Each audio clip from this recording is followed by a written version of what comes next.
Picture the human mind for a second. Think of it like this massive, heavily guarded bank vault. I mean, most of us just go through life totally assuming that our decisions, our thoughts, and our actions are locked away safely inside, completely under our own control, right? But what if I told you that the world's top-tier influencers, marketers, and negotiators already hold the exact blueprints to crack that vault wide open? Welcome to This Explainer.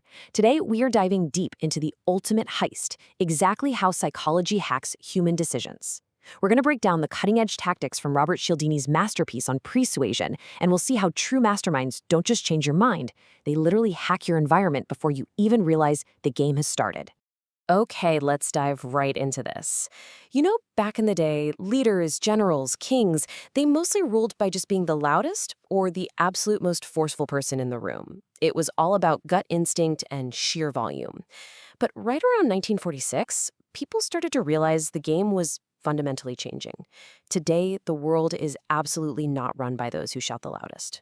We are living in the golden age of behavioral manipulation. The true power players out there, they rely on quiet, invisible psychological control, using data and behavioral science to completely shape your reality. So I really gotta ask you, are your decisions truly yours?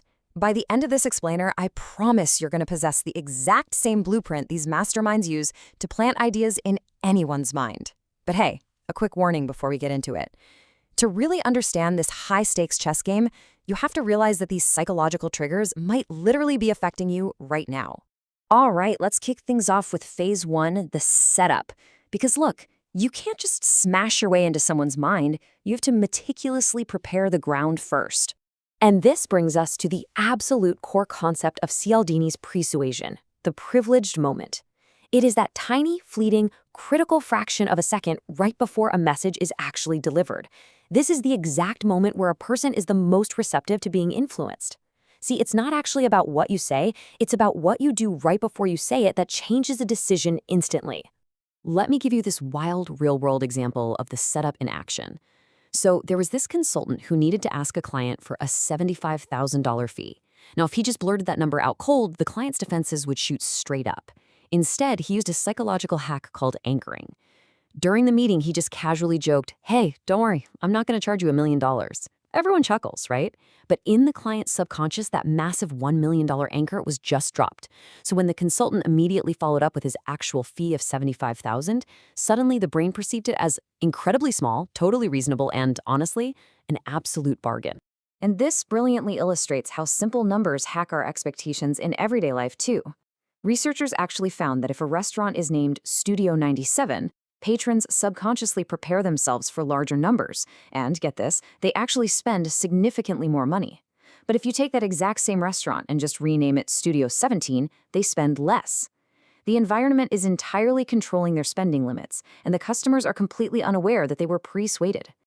Moving right along to phase two, bypassing security.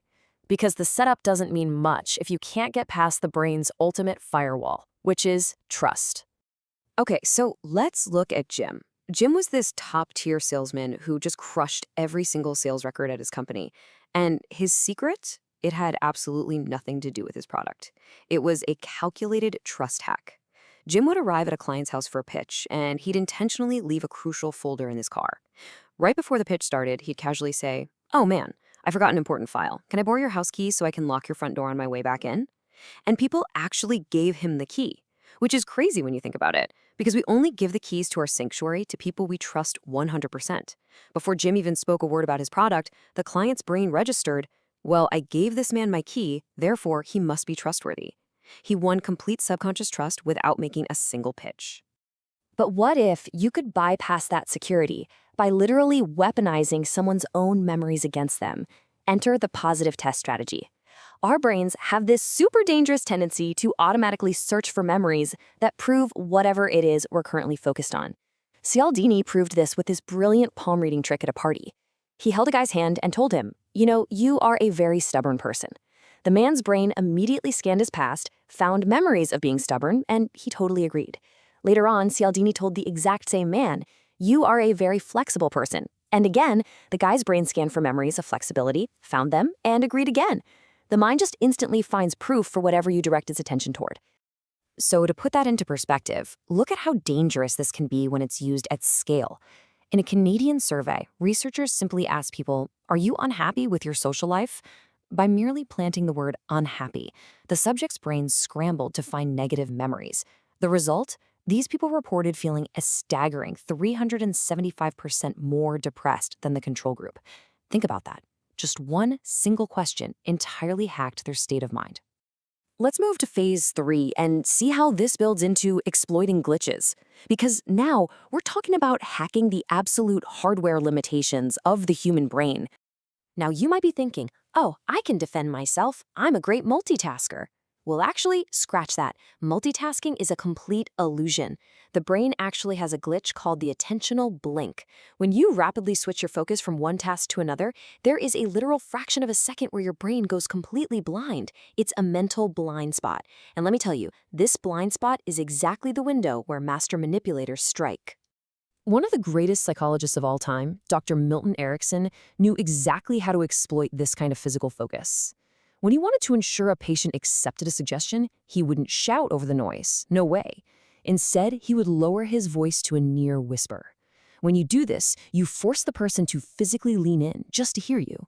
And when they physically lean in, their subconscious mind instantly marks the incoming information as high priority and absolute truth. And this glitch of focus extends to our vision, too, creating some pretty devastating consequences. Consider the incredibly dark case of Peter Riley. After a grueling 16-hour interrogation, Peter falsely confessed to a horrific crime he didn't even commit, a crime that DNA cleared him of years later. So how does that happen? It's all about the camera angle. The police camera isolated Peter's face, and when the brain watches a screen, whatever is most visually prominent is automatically assumed by the subconscious to be the prime cause, the absolute truth. That is exactly why, if you are ever in an interrogation or a high-stakes negotiation, you must shift your chair. Ensure both you and the other person are equally in the frame. Never let them isolate your image, because visual dominance literally equals psychological dominance. Another incredible glitch is the Zeigarnik Effect. Back in the 1920s, there was this German waiter who completely baffled scientists because he could remember vast, incredibly complex orders perfectly, but only until they were served. Once the task was complete, his brain instantly deleted the memory.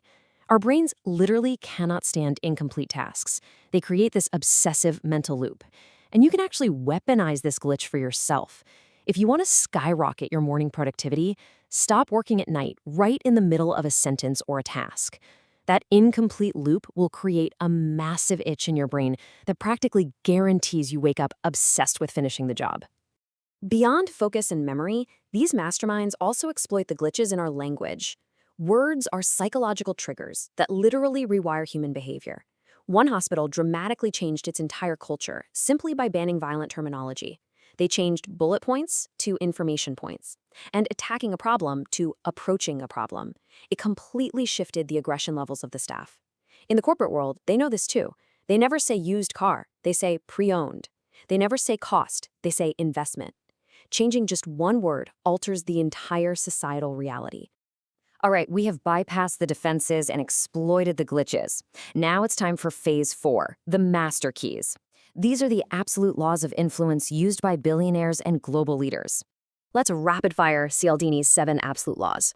1. Reciprocity. You give first to create a subconscious state, kind of like the CIA's old biscuit trick. 2. Liking. We subconsciously agree with people who strategically mimic us. 3. Social proof. The undeniable power of the crowd. 4. Authority. You actually reveal a small weakness first before showing your strength. 5. Scarcity. Good old FOMO completely overrides logic. 6. Consistency. You get a tiny little yes today to set up a massive favor tomorrow. And 7. Unity. This is the ultimate defense dropper. You use the word family, and blind trust just takes over. And boom, there it is. The vault is wide open. We've explored the setup, bypassed security, exploited the glitches, and handed you the master keys of persuasion. You now understand exactly how psychology quietly hacks human decisions every single day. So I'm going to leave you with this final thought. Now that you hold the actual keys to human behavior, whether you're armed to defend yourself against manipulation, or maybe you're planning to use it yourself, what are you going to do with them? Thanks for joining me on this explainer, and stay curious.